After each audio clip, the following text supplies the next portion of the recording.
Disclaimer, this is a video of me reacting to someone else's Five Nights at Freddy's theory. I don't always agree with them, but that has nothing to do with how I feel about them as a person or even their channel as a whole. I have and will continue to make it clear that I am a fan of this creator, and this video is simply me providing my own opinions on their theory. This video is not trying to say that I know better or am better than this creator, it's simply me seeking out other people's opinions so that I can explain the things that I agree with, the things I don't, and so I can understand these alternate opinions whether I agree or not. Anything negative I say or any negative reaction I have towards the theory is just me disagreeing, and I will always explain my point of view. Whether you agree with my stance or the creators, please just be civil towards both of us in the comments. Thank you and enjoy the video.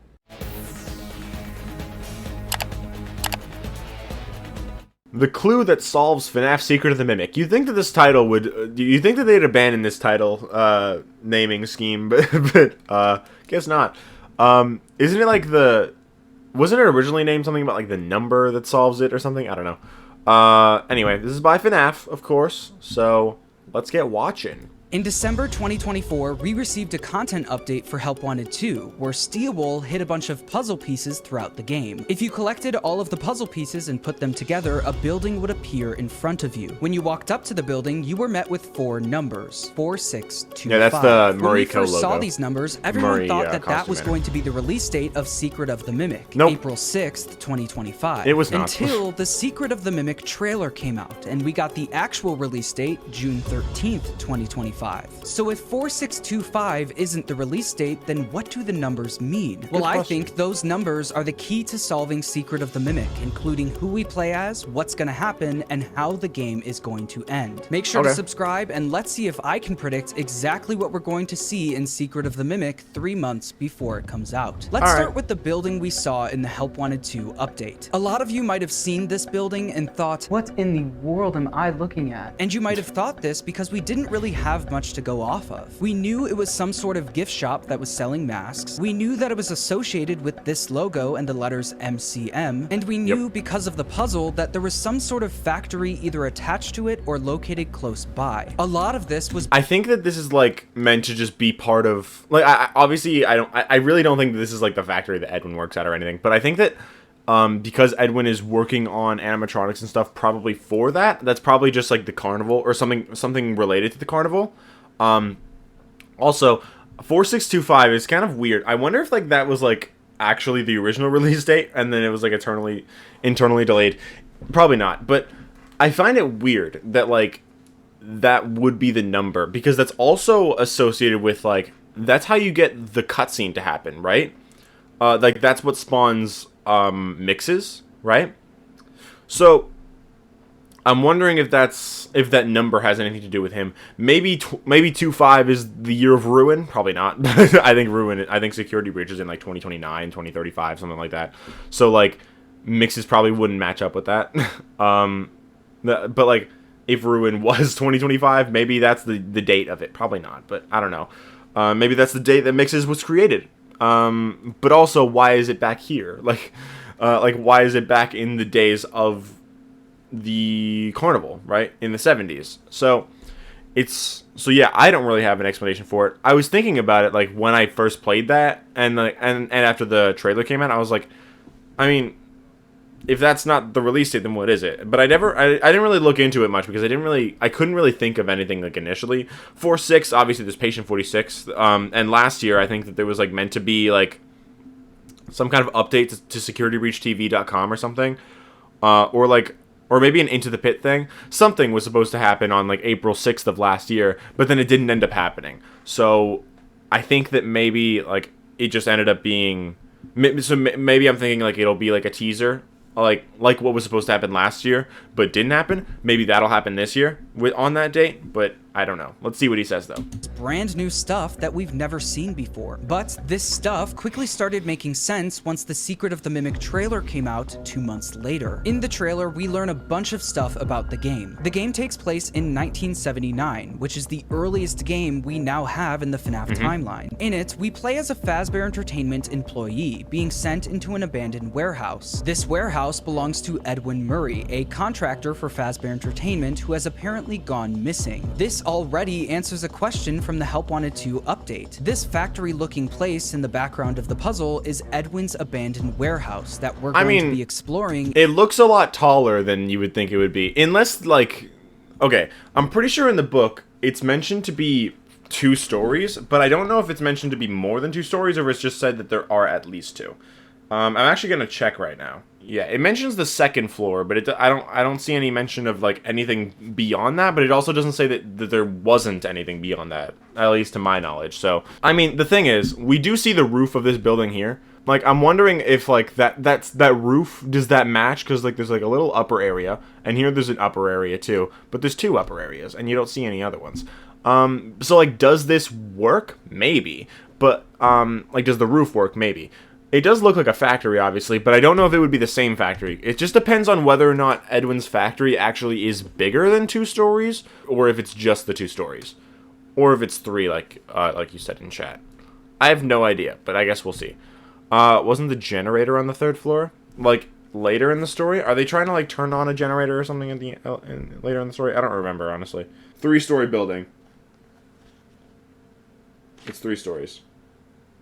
So that thing doesn't look like it would match that. Because that looks like way more than 3 stories.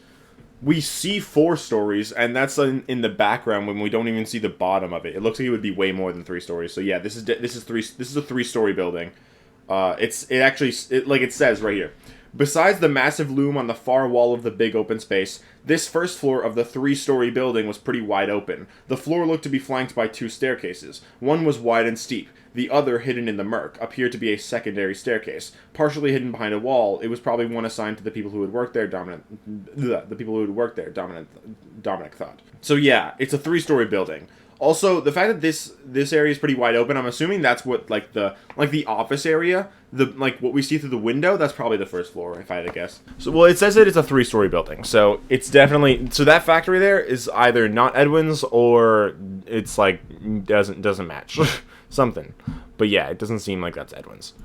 In the background already answers a question from the Help Wanted 2 update. This factory-looking place in the background of the puzzle is Edwin's abandoned warehouse that we're going to be exploring in Secret of the Mimic. If you don't know already, Edwin M.X.E. is a character who was introduced in the Tales from the Pizzaplex books, and those books basically tell us everything we need to know about him. We learned that Edwin was a very talented engineer, and his job was to turn Fazbear Entertainment mascot costumes into fully functioning animatronics. Yep. This is why throughout his warehouse, you can see a bunch of mascot costumes all over the place. This is backed up by the official description for the game, where it states, "Enter the abandoned workshop of M.X.E.S Costume Manor and unravel the mystery left behind by the reclusive inventor Edwin M.X.E. This one sentence solves yet another mystery from Help Wanted 2. The logo featured on the top of the building and on the puzzle is the logo for M.X.E.S Costume Manor, MCM. This building is the entrance to Edwin's abandoned warehouse. This is interesting because Edwin's warehouse in the books was seemingly nothing like this. In the book,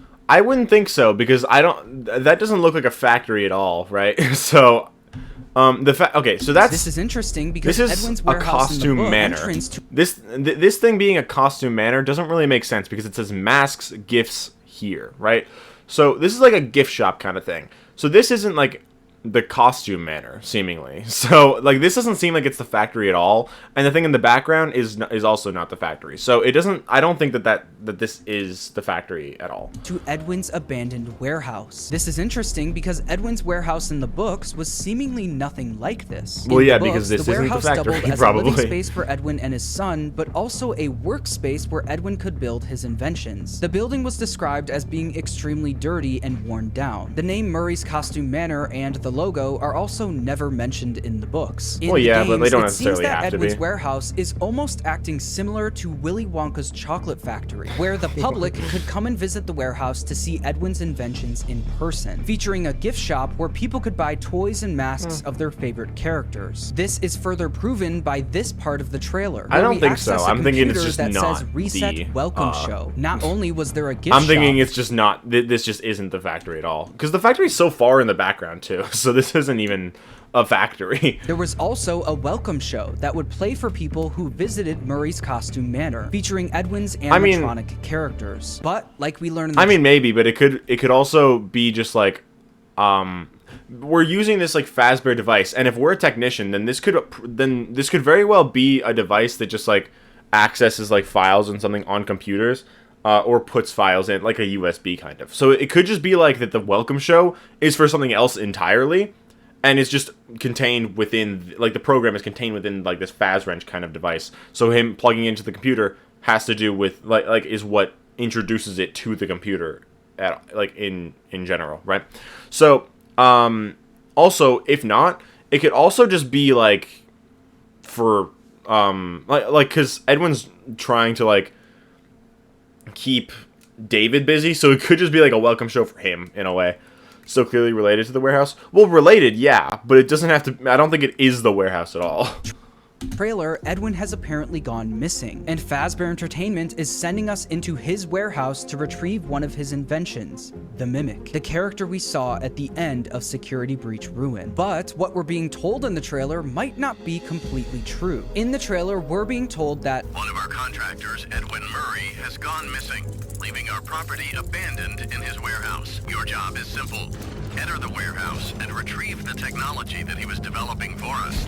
there's two key words that Fazbear might be lying about here. Quote, enter the warehouse and retrieve the technology that he was developing for us. In the story The Mimic from the Tales books, Edwin didn't make the Mimic for Fazbear Entertainment, he made it for his son, David. The Mimic wasn't something he was hired to build, it was something he built in his free time for his son. So if Fazbear is saying the Mimic was being built for them, then either the story in the books will be... The fact that there's a lot of technology in this game, like if the FazWrench is Edwin's, then that, along with like the staff bot looking thing, it seems like Fazbear Entertainment kind of just stole a lot of Edwin's technology. different from the story in the games, or Fazbear Entertainment is lying. Fazbear could have easily heard what the Mimic was capable of. It's a kind of prototype endoskeleton that can adapt to any costume and become any character. And decided they wanted that technology for themselves. I think so now so, that too. Edwin is missing, they came up with the plan to enter his warehouse and steal it. But I don't think Fazbear will stop there. I mean, think they're some- also taking the stuff that he did develop for them, like the costumes and like the animatronics and stuff.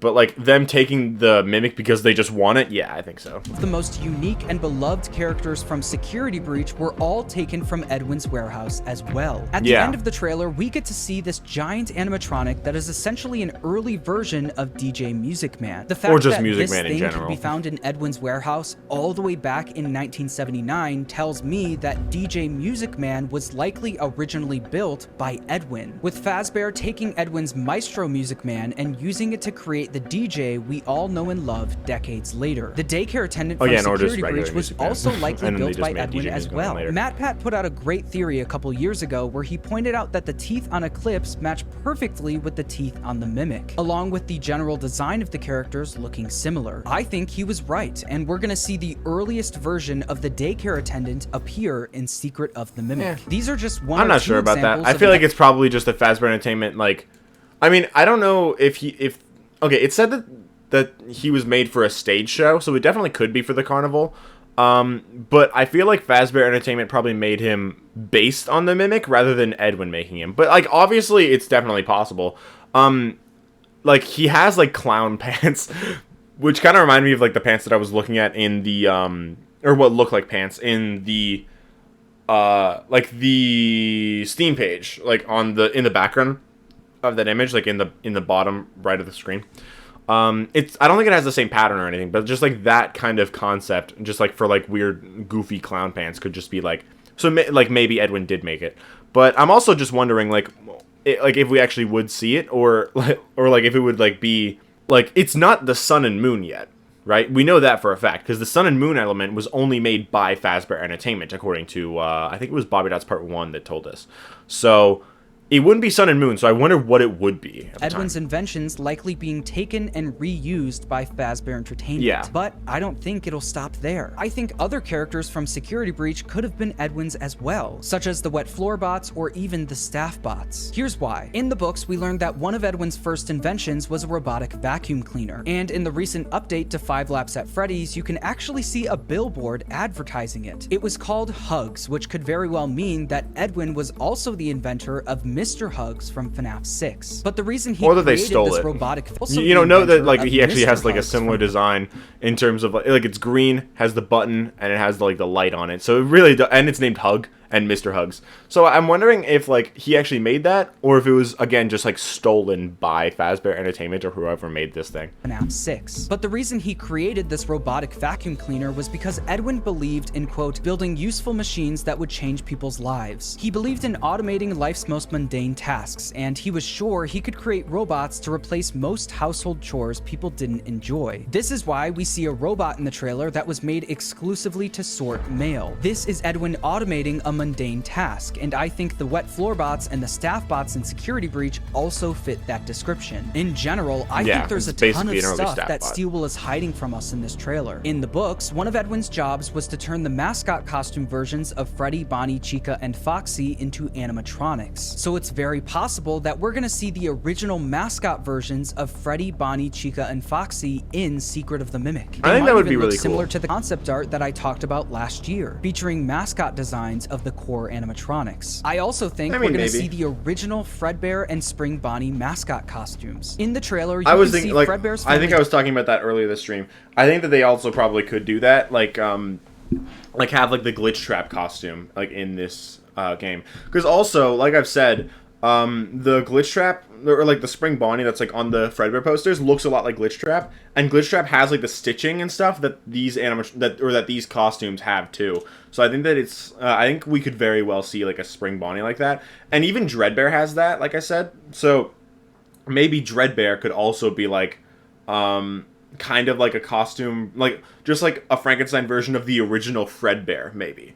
So like maybe like we'll find Fredbear and he'll look more like he'll kind of be designed similar to Dreadbear and have the stitches and stuff, and be like kind of like a regular Freddy kind of, because based on like that poster. Or it could be like the animatronic being created becomes like it's a yellow animatronic later on in the timeline. So maybe we'll see the yellow costume that's like being turned into an animatronic too. Diner posters hanging on the walls. The same Fredbear's posters we found. The one thing that I will say though is that those are like Fredbear and Spring Bonnie end up being Springlock suits. So what I'm wondering is, will these costumes that are being turned into animatronics, if we see them in this game, will they be the Springlocks? Because Henry's supposed to make those, right? So will they be the Springlocks that like, or maybe will they just be like duplicates that Henry already made them, so now Edwin has to make more of them, like with the other animatronics, right?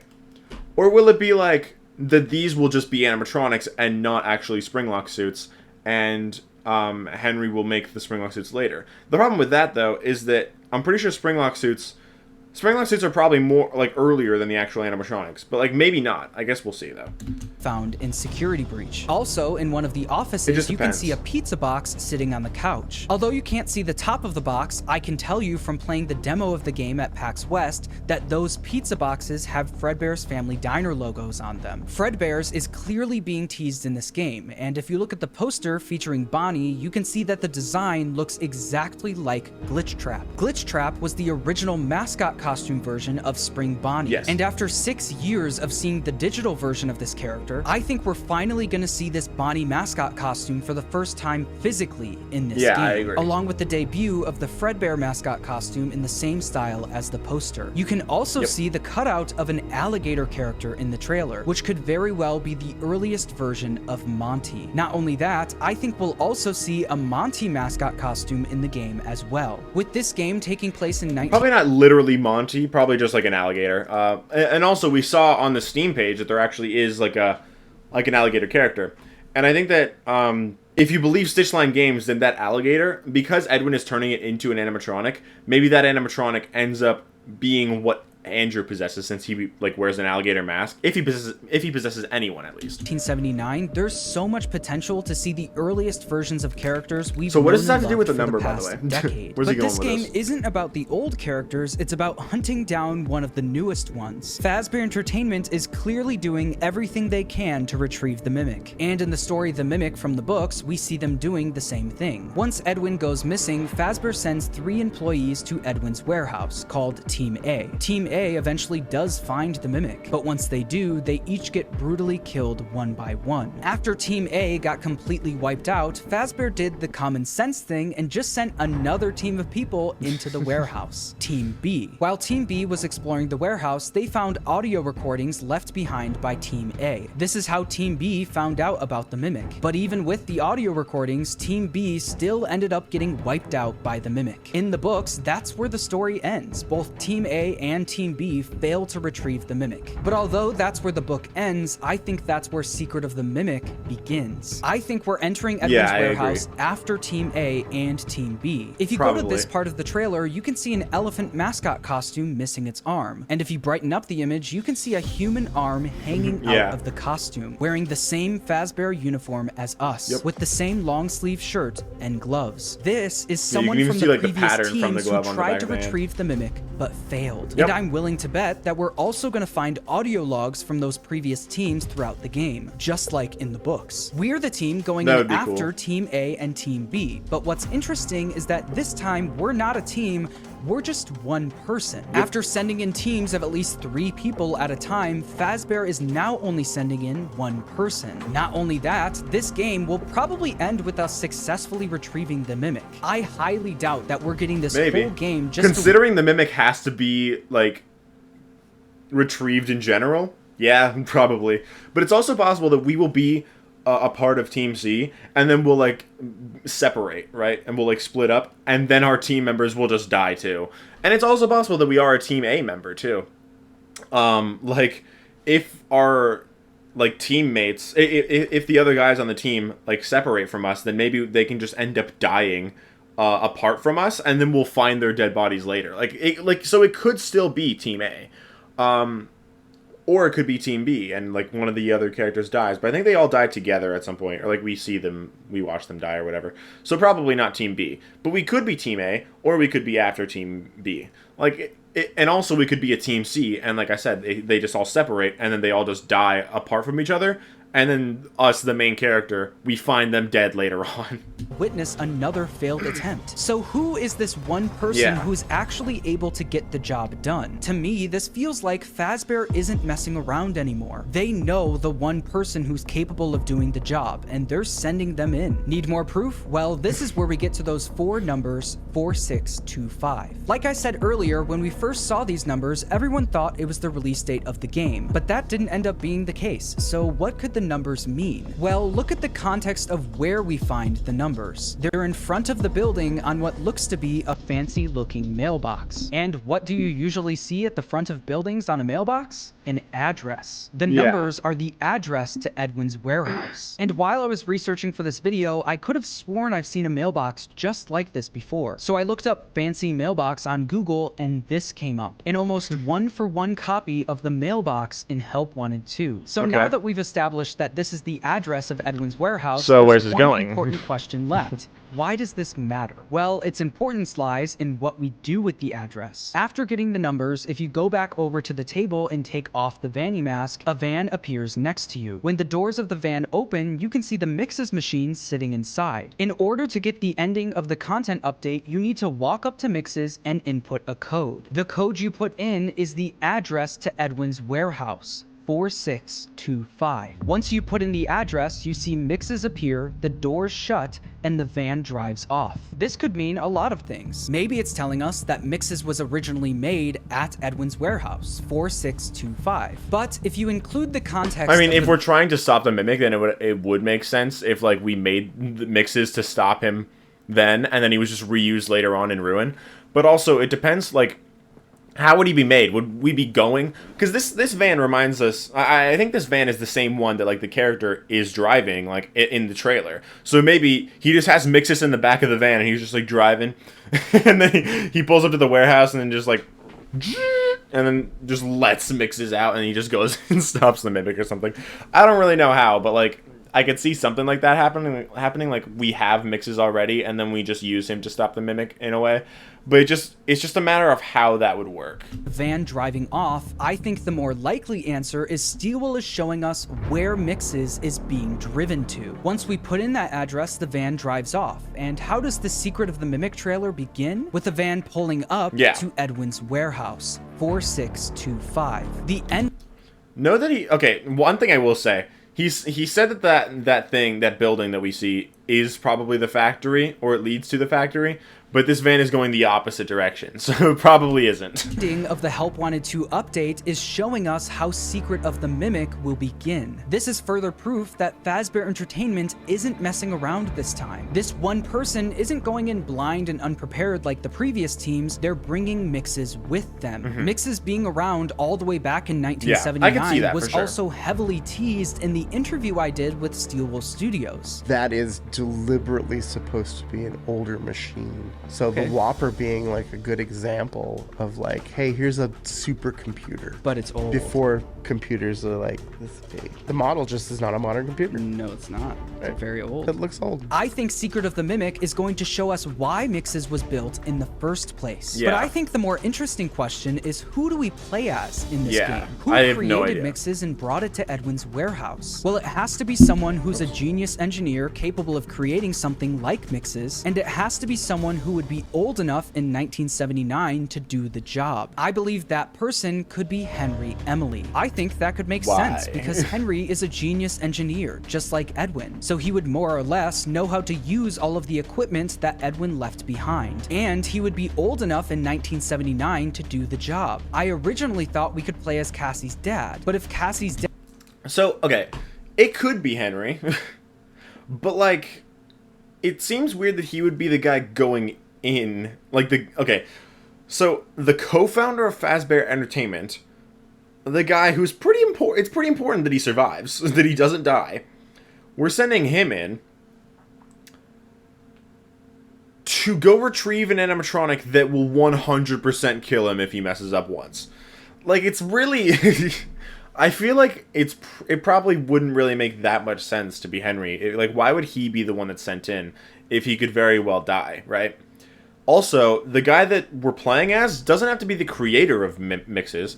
It could just be that he has it. Like, Fazbear Entertainment, somebody at Fazbear Entertainment, maybe even Henry himself, could have made M.X.E.S, and then they just gave him to this guy that we're going with. So, like I said before, we could still be part of a team and we just separate and they all die. But also, if we are, whether that's the case or we are just one person, they could be confident that we'll live only because we have M.X.E.S and not for any reason other than that. Like, we don't have to... I don't think necessarily we have to be someone specific. I'm not saying we won't be. I'm just saying that we don't necessarily have to be someone specific. We could just be someone that's being sent in, and they're confident that we won't die just because we have M.X.E.S protecting us. We don't have to be the character that made M.X.E.S. Also, even if we aren't the character that made M.X.E.S, that doesn't mean that we have to be a random person. We definitely could be, but that doesn't mean we have to be. We could be we could be someone else like that also like works for Fazbear Entertainment, and maybe someone else that we know. But like, it's a question of who. But would it be Henry or even William? I feel like probably not.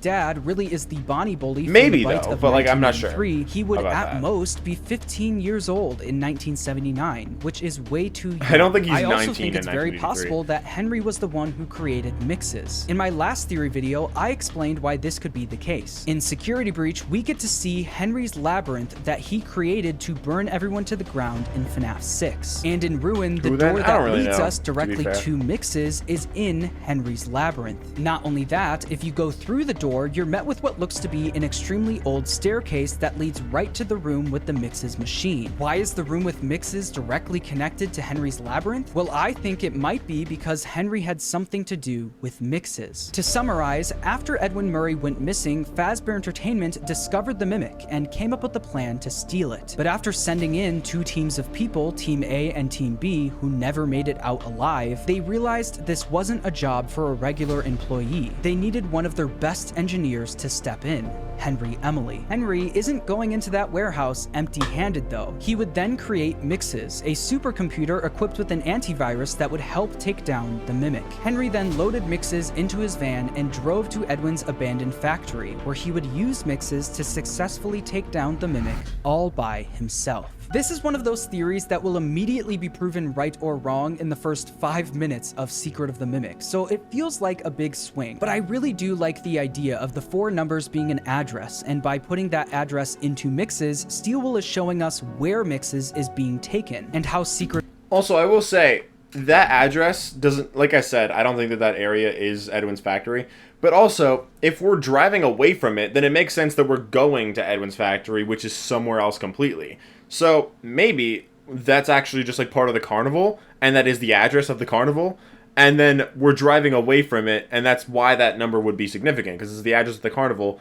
And if we are Henry, or if Henry made the M.X.E.S machine, then this carnival, which he partially runs, then goes into this thing, so that like now he leaves. I don't really know. I feel like he kind of makes a little bit too big of a deal of the numbers, because I feel like the numbers, they weren't really that important to the theory at all. It was kind of just them being an address, but also I don't really necessarily think it's Edwin's address in the first place, so I don't know. Secret of the Mimic begins. I also think us playing as Henry would make sense, but it's very possible that we could be playing as just a random employee who happened to be the one person who took down the Mimic. We could also very well be playing as Cassie's dad, but that would mean either the Bonnie Bully in the Bite of 83 is way older than we thought, or Steelwool's gonna have to do a bit of retconning. Either way, or he's just not the Bonnie Bully. Video, and thanks for watching.